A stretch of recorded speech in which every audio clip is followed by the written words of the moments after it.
ਮੇਰੀ ਅੱਖ ਭੱਜ ਗਈ ਸਨੋ ਨਾ ਸਾਫ਼ ਕਰਨੀ ਪਵੇ ਤੁਹਾਡਾ ਕੀ ਪਤਾ ਭਰਾਵਾ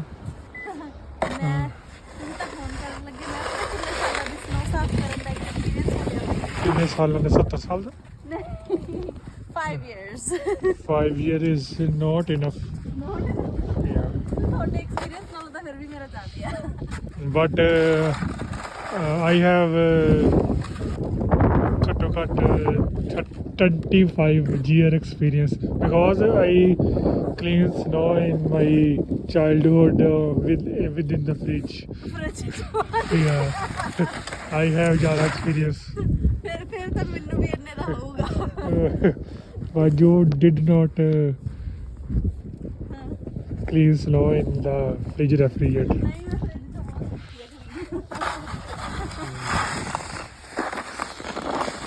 ਮਿੱਤਰਾਂ ਦੇ ਪਿੰਡ ਵੀ ਬਰਫ਼ ਡਿੱਗਦੀ ਨਹੀਂ ਪਰ ਡਿੱਗਦੀ